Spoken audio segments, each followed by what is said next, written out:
এই হচ্ছে সকালে ব্রেকফাস্ট। সেদিনকে এই জামটাই নিয়েছিলাম নেচার্স বাস্কেট থেকে পার্ক স্ট্রিট। এটা খোলা হয়নি এখনও, দেখি কীরকম। এটা কীরকম দেখতে ওপর থেকে, এবারে স্প্রেড করে দেখা যাক কীরকম, তারপরে খেয়ে বলবো। এই হচ্ছে ব্রেকফাস্ট। তো যেটা একটু ডার্কার শেড সেটা হচ্ছে বন মোমনের যে জ্যামটা ছিল, 4 বেরি না ফরেস্ট বেরি স্প্রেড, আর এদিকেরটা হচ্ছে স্ট্রবেরি, যেটা নতুন কিনলাম। নামটা ভুলে যাচ্ছি, কি ম্যাকিনসে নাম, ম্যাকিনলে এরকম কি একটা নাম। বলতেই হবে যে ফ্রম দ্য আউটলুক এই স্ট্রবেরি স্প্রেডটা কিন্তু দেখতে সেরকম অ্যাপিলিং লাগছে না। আমি ভেতরে রিয়েল ফ্রুটসের কোনো প্রিজার্ভ এখনও পর্যন্ত পাইনি। খেয়ে দেখি কীরকম। বন মামনাটা তোমরা জানোই কীরকম, আমি স্ট্রবেরিটা একবার খেয়ে দেখি কীরকম। খুব একটা ভালো হবে বলে তো মনে হচ্ছে না, হতেও পারে।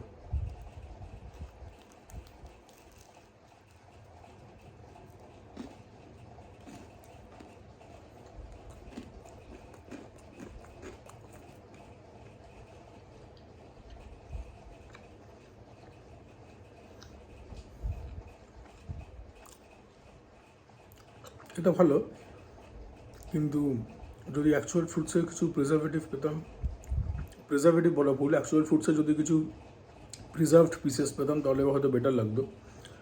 আর ওটা হচ্ছে নোনতা সুজি। আমার জ্যাম পাউডার সঙ্গে নোনতা সুজি ভালো লাগে, কেননা helps out, balance out the flavour. এটা নোনতা একটু ঝাল ঝাল হয়, ওগুলো মিষ্টি হয়। ব্রেডটা কিন্তু মাল্টিগ্রেন ব্রেড, নর্মাল ব্রেড আমি খাই না। Healthier option multigrain bread. So hey guys, welcome back to a brand new video, welcome back to a brand new day, welcome back to my channel. এখন সকালে তো রাস্তায় বেরিয়ে পড়েছি, গ্রোসারি শপিং করবার আছে, প্লাস ঠাকুরের ফুল কেনার আছে, মিষ্টি কেনার আছে। তো সেই উদ্দেশ্যে এখন রাস্তায় বেরোনো।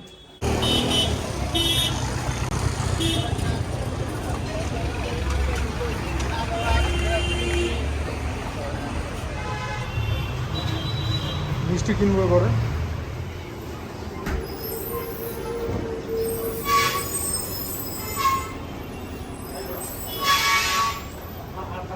আমি এখান থেকে নিচ্ছি নিকুতি, আর এখান থেকে এই দুটো নেই, খানা ভাজা একটা কিনবো না কিনা।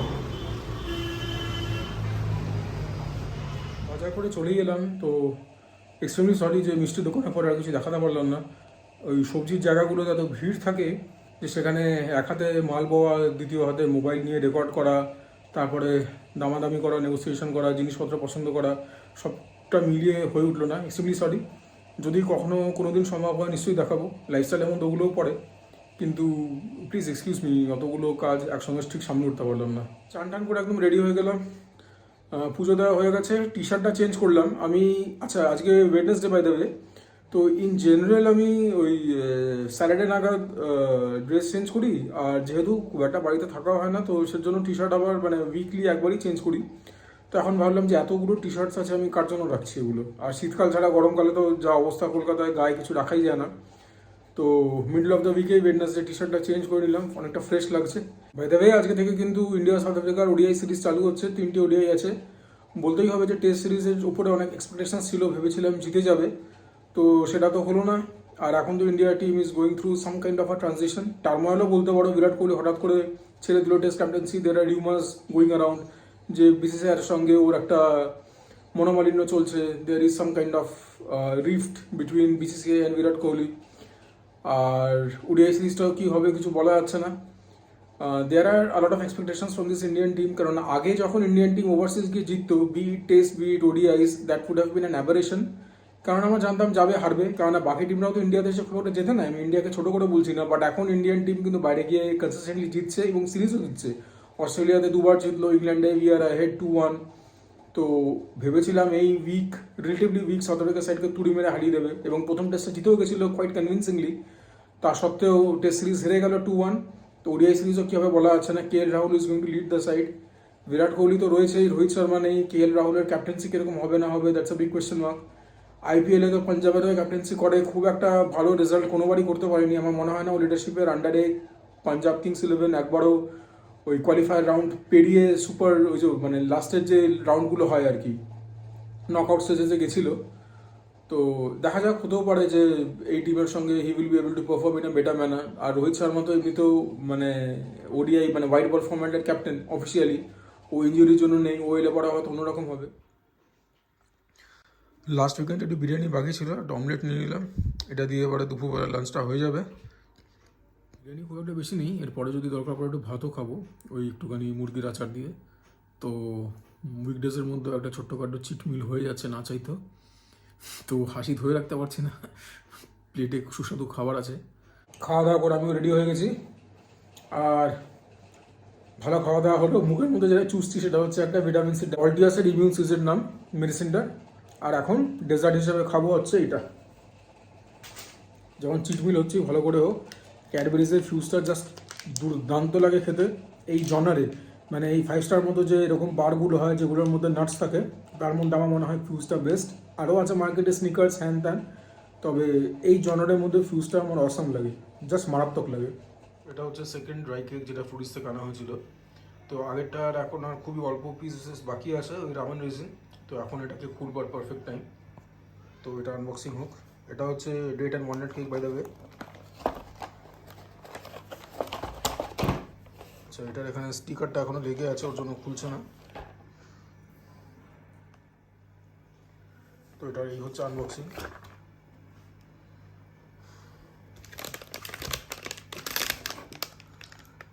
এবার এটাকে আনর্যাপ করে কাটতে হবে। তো এই হচ্ছে আমাদের ডেট অ্যান্ড ওয়ালনাট কেক, দেখতেই পাচ্ছ ওপর থেকে ওয়ালনাট অনেক রয়েছে আর ডেটস অনেক রয়েছে। তো এবার এটাকে কাটবো, এরকম ছোটো একটা বাইট নিচ্ছি, হ্যাঁ একদমই ছোটো, বাট এর মধ্যেও ওয়ালনাটস দেখতে পাচ্ছ, ডেটস আছে কিনা বোঝা যাচ্ছে না, কে দেখি।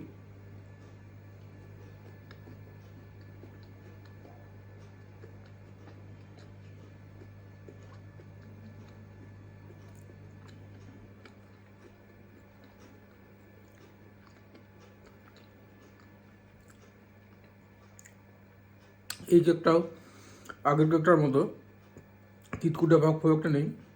অনেক সময় যখন অরেঞ্জ জেস্ট বা অরেঞ্জের স্কিনগুলোকে পিল করে দেওয়া হয় একটা তিতকুটে ভাব চলে আসে, একটু হয়তো আছে, কেননা আমার মনে হয় এই সমস্ত কেকগুলোতে কিছু না কিছু অ্যালকোহল ইউজ করা হয় পারমিটেড কোয়ান্টিটিসে। আর তাছাড়া এই কেকটার মেইন ইউএসপি হচ্ছে ওয়ালনাটস। ডেটের থেকে আমি বলবো ওয়ালনাটস থাকাতে যে ক্রাঞ্চটা হচ্ছে একটা অন্য টেক্সচারাল এলিমেন্ট অ্যাড করছে, সেটা কিন্তু খুব এনজয়েবল। তো এই কেকটাও হাইলি রেকমেন্ডেড, ফ্লুরিসের ডেট অ্যান্ড ওয়ালনাট কেক। তো এখন আমরা যাবো হচ্ছে কালিকায়। কালিকা ছাড়া তোমরা এখানে নর্থে বা সেন্ট্রাল কোথাও থাকো, they will be no stranger to the name Kalika. But যারা বাইরে থাকো তাদেরকে বলে দিই, এটা হচ্ছে আমার স্ট্রিট, সুটেশন স্ট্রিট ক্রসিংটার মোড়ে, বা ওখানেই কাউকে জিজ্ঞাসা করবে, শিয়ালদা স্টেশন থেকে খুব একটা দূরে নয়। তো কালিকাতে যাচ্ছি কিছু আইটেমস নিতে, বেসিক্যালি কিছু ফিশের আইটেম নিতে। তো আমাদের যে ভেটকির ফিলে রয়েছে, আগের সপ্তাহে ফিশ বাটারফ্রাই খেয়েছিলাম, তো এই সপ্তাহেও হয় ফিশ বাটারফ্রাই না ফিশ ফ্রাই খাবো।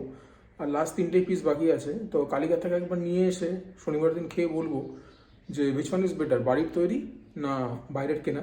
এবং বাইরের কেনা কিন্তু কোনো যাতা দোকান না, কালিকার খুবই নাম আছে, মানে কালিকা আমাদের এখানকার একটি অতি সুপ্রসিদ্ধ এরকম তেলে ভাজা ফ্রাইড আইটেমসের দোকান। তো যখন কালিকায় যাবো তখন তো ওখানকার ভিডিও নেবই, যতটা অ্যালাউ করে আর কি। ভিড় দেখলে বুঝতে পারবে যে কীরকম ভিড় থাকে না থাকে। আমি বাড়িয়ে বলছি না, বোধহয় শীতকালে 3টে 3:15 নাগাদ থেকে ওরা মানে খাবার দাবার বিক্রি করা স্টার্ট করে। সন্ধ্যে 6টার মধ্যে, আর অনেক সময় সন্ধ্যে 5:30টার মধ্যেও কিন্তু কিছু কিছু আইটেম শেষ হয়ে যায়। হয়তো যেগুলো একটু লেস পপুলার আইটেম সেগুলো হয়তো আর একটুখানি বেলা অবধি পাওয়া যেতে পারে, বাট যেগুলো ওদের হট সেলিং আইটেম সেগুলো কিন্তু 5:30-6টার মধ্যে একদম শেষ হয়ে যাবে, পাবেই না।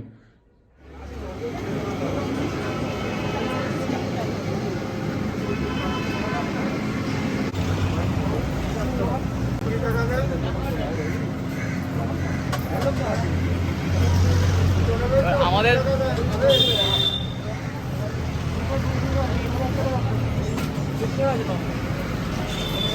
মেট্রো ঢুকে কলেজ স্কোয়ারটা দেখাবো, দেখতেই পাচ্ছ তালা দেওয়া বন্ধ করে রয়েছে কোভিডের জন্য, সো স্যাড।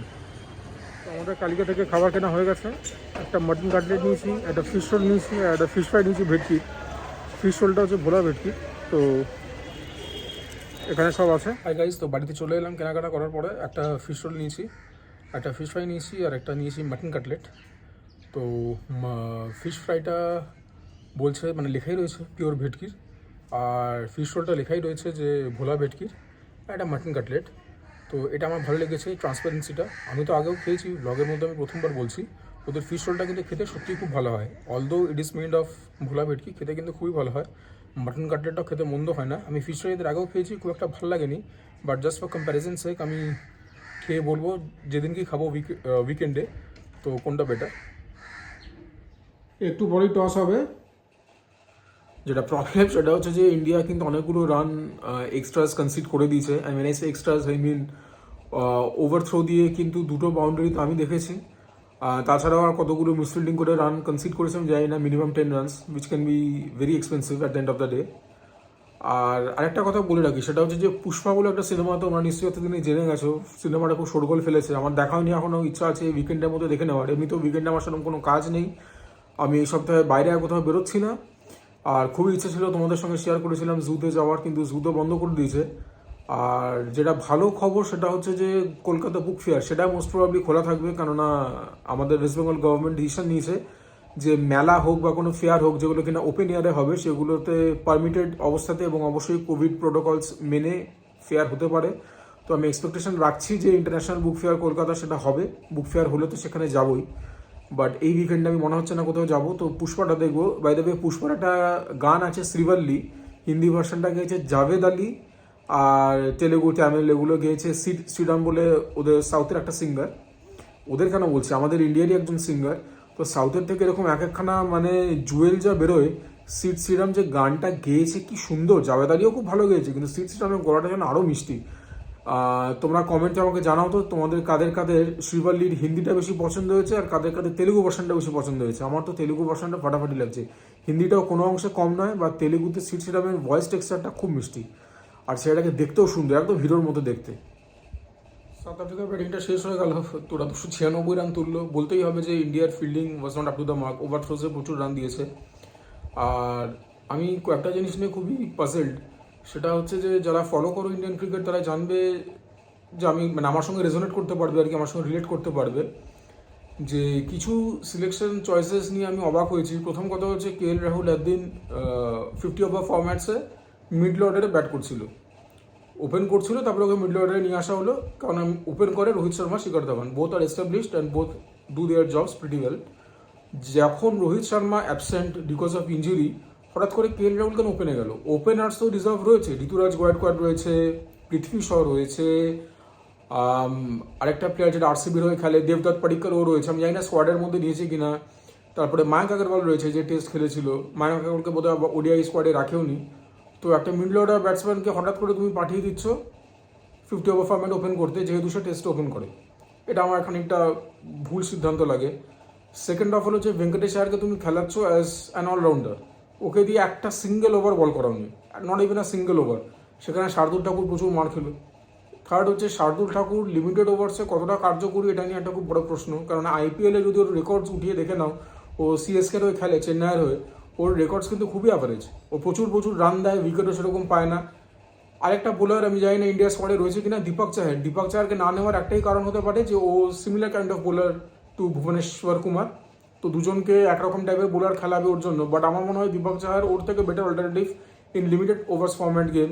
বল সুইং করাতে পারে, যেহেতু বুমরা আর ভুবনেশ্বর কুমার নতুন বলে বল করবে, ওর জন্য নেয়নি, নাকি ভুবনেশ্বর কুমারের সঙ্গে ওর অনেক সিমিলারিটি, ওর জন্য নেয়নি আমি জানি না। But Deepak Chahar is also a good batsman down the order, so is Shardul Thakur. But আমার মনে হয় দীপক চাহার যে কোনো টাইমে এসে উইকেট নিতে পারে। ও মারও খায়, সবই খায়, কিন্তু উইকেটও নেয়। শার্দুল ঠাকুর আজকে 10 ওভার বল করে বোধহয় 72 না 73 রান দিল, একটা উইকেটও নেয়নি, সেটা একটা দিক। আর সেকেন্ড কথা হচ্ছে when Shardul Thakur was having an average day, rather below average day, কেননা ভেঙ্কটেশ আয়ারকে দিয়ে 2-3 ওভার বল করালো না, সেটাও বোধগম্য হচ্ছে না। যদি সাউথ আফ্রিকান কন্ডিশনসে একটা মিডিয়াম পেসারকে যদি তুমি বল না করাও, তাহলে পরে মানে কি মেসেজ পাঠানো হচ্ছে আমি সেটাও বুঝতে পারছি না। তাহলে তো হার্দিক পান্ডিয়াকে খেলালেই হতো। তো হার্দিকের ব্যাপারে কমপ্লেন্টস এটাই ছিল যে হার্দিক বল করতে পারছে না, ব্যাটিং ফর্মটাও একটুখানি কমেছে। But Hardik has been a tried and tested formula for cricket India. ও প্রচুর ম্যাচ ভারতকে জিতিয়েওছে, প্লাস কন্ট্রিবিউশনও রয়েছে সিগনিফিকেন্ট। যদি বলিংই না করাও তাহলে ওকেই করাতে পারতে। হার্দিক পান্ডিয়া আমার মনে হয় ভেঙ্কটেশ আয়ার থেকে বেটার ফিল্ডার। তো কিছু স্ট্র্যাটেজি মাথার মধ্যে ঢুকলো না, বোধগম্য হলো না। এবার দেখা যাক, আমার মনে হয় না ম্যাচটা ইন্ডিয়া জিতবে, কেননা পিচ রিপোর্টে সকালেই বলেছিল যে as the day progresses the pitch is going to get low and slow.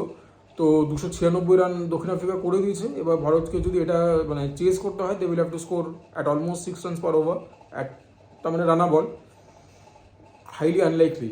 বা হতে পারে যে একটা কেউ ভালো ইনিংস খেলে দিল, বাট মানে ফার্স্ট হাফে ইন্ডিয়ার পারফরমেন্স আমার খুব একটা প্রফেশনাল লাগলো না, সিলেকশন চয়েস আমার খুব একটা ভালো লাগেনি।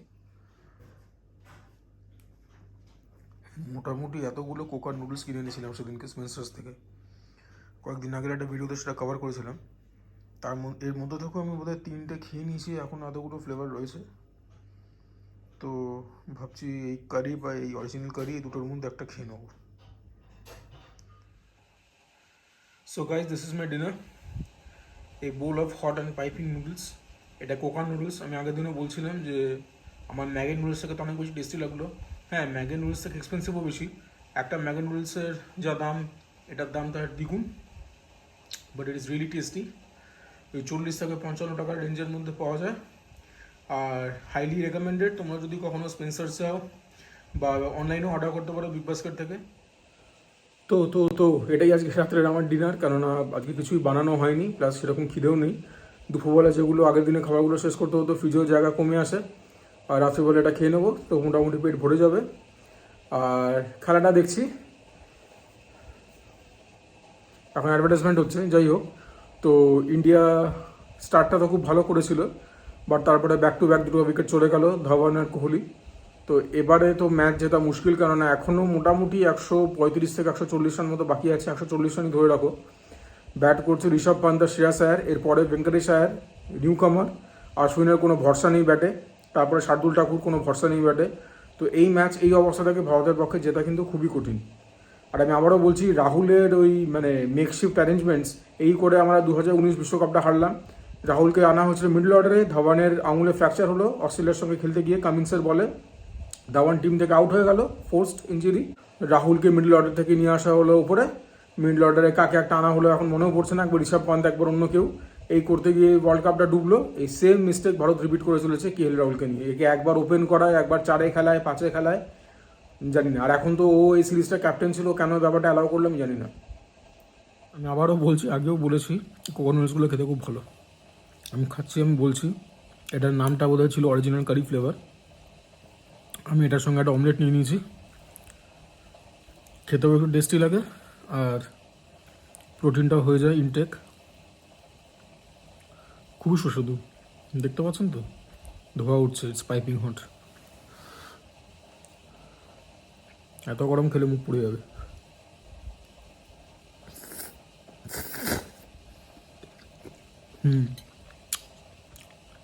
Really flavourful. ডেজার্ট খাবো, তো ডেজার্টের মধ্যে রয়েছে হচ্ছে গুড়ের মাখা সন্দেশ। তো সেটা আমি খাই, আমি গরম করিনি, ফ্রিজ থেকে ডাইরেক্ট বার করেই খাচ্ছি। And as we speak we just lost Shreyas Iyer. তো Shreyas Iyer completely against run of play out হয়ে গেল। একটা ভালো পার্টনারশিপ জাস্ট তৈরি হয়েছিল between Rishabh and Shreyas Iyer. It was going at a healthy pace, but যেরকম বললাম completely against the run of play Shreyas Iyer out হয়ে গেল। এখন বোধহয় নেমেছে ভেঙ্কটেশ আয়ার। তো আমার মনে হচ্ছে এটা ওর debut ODI match, I am not so sure, but is extremely inexperienced. Rishabh পান্তি বা কতটা টানতে পারবে, কারণ এরপরে রয়েছে অশ্বিন আর ঠাকুর। এই ম্যাচটা তো গেল, এই ম্যাচ হাতের বাইরে বেরিয়ে গেছে। আচ্ছা, আমি খেয়ে বলি মাখা সন্দেশটা কীরকম। Most probably Rishabh Pant stump out হয়ে গেল down the leg side. Most probably কি আমার মনে হচ্ছে আউট হয়েই গেছে, because the South Africans are extremely jubilant. Rishabh Pant, there is a dejected look on his face. আর এখনও 16 ওভার বাকি আছে, তো আমার তো মনে হচ্ছে না ভারত পুরো 50 ওভার টিকতে পারবে। রান তো যাই হোক 116 রান বাকি আছে। He is walking of, Rishabh Pant is walking of, out হয়ে গেছে ও জানে।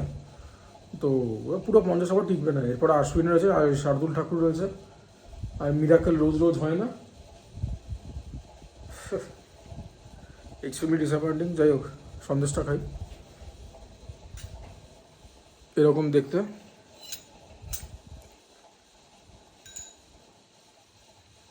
Looks quite tempting. শিয়ালদা থেকে একটা দোকান থেকে কেনা, আগেও দোকানটা থেকে কিনেছি আমি।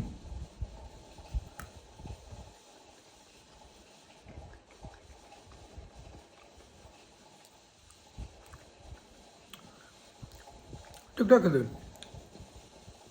গুড়ের ফ্লেভারটা যদি আরেকটুখানি রিচ হতো তাহলে ওভারঅল ফ্লেভার প্রোফাইলটা আরও একটু এনহ্যান্স হতো, সেটা হয়নি। আমি মাঝে মধ্যে কী করি, গুড়ের মাখা সন্দেশে ওপরে একটু নলেন গুড় দিয়ে দিই, তাতে ভালো এটা হয় যে অফকোর্স গুড়ের ফ্লেভারটা বেড়ে যায়, বাট সেটার ফ্লেভারটা এতটাই ওভারপাওয়ারিং হয়ে যায় যে মাখা সন্দেশের যে একটা স্বতন্ত্র ফ্লেভার রয়েছে সেটা হারিয়ে যায়। ওর জন্য আজকে আমি আলাদা করে ওপরে কিছু স্প্রিঙ্কল করিনি, বা ওপরে আমি নলেন গুড় নিইনি। ঠিক আছে, সো অ্যাজ এক্সপেক্টেড ভারত কিন্তু ম্যাচটা হেরে গেল দক্ষিণ আফ্রিকার সঙ্গে। বোঝা যাচ্ছিলো হেরে যাবে। যাই হোক, আমরা ভেবেছিলাম অল আউট হয়ে যাবে 50 ওভারের মধ্যে, বাট পুরো ইনিংসটাই লাস্ট করলো। তো লাস্টের যে পার্টনারশিপটা হলো between Shardul and Bumrah, that was also more than 50 runs. So that was A clear indicator যে পিচটার মধ্যে সেরকম কোনো ডিমান্ডস ছিল না। ল্যাক অফ অ্যাপ্লিকেশন, কিছুটা ব্যাড লাক, সব কিছু মিলিয়ে ভারত ম্যাচটা হেরে গেল। ফ্রাইডে একটা ম্যাচ আছে, তো let's hope for the best. কিন্তু কিছু ট্যাকটিক্যাল এরার তো ছিলই, কেননা যেখানে সাউথ আফ্রিকান স্পিনাররা এতটা ভালো বল করলো, এত ইকোনমিক্যালি বল করলো, সেখানে ইন্ডিয়ান স্পিনার্সরা কিন্তু ওদের তুলনায় অনেক এক্সপেন্সিভ ছিল। উইকেটও খালি একটাই পেয়েছে, সেটা অশ্বিন। আর চাহেলকে ঠিক মতো বোধহয় ব্যবহারও করতে পারেনি। এই সমস্ত নিয়ে ভেবেচিন্তে এখন আর লাভ নেই, ম্যাচটা ভারত হেরে গেছে কনভিনসিংলি। আর let's hope for the best for Friday দেখা যাক কী হয়। তো এই ভিডিওটাকে আমি এখানেই শেষ করছি। যদি ভিডিওটা পছন্দ হয়ে থাকে, তোমরা যদি সেই সব দিয়ে আমার কন্টেন্ট দেখে থাকো, kindly like the video, do consider subscribing to my channel Sujoy Chronicles. আর আমার ভিডিওটাকে নিয়ে নিজের ফ্রেন্ডস অ্যান্ড ফ্যামিলির মধ্যে শেয়ার করো, ডিসকাস অ্যাবাউট মাই কন্টেন্ট। আর তোমরা যদি সত্যিই চ্যানেলটাকে সাপোর্ট করতে চাও, প্লিজ শো ইউর অ্যাপ্রিসিয়েশন। তোমরা যদি সেই সব ভিডিওটা দেখে থাকো, your support means the world to me. আবার পরে আমাদের দেখা হবে এই চ্যানেলে। Till then, Sujoy signing of.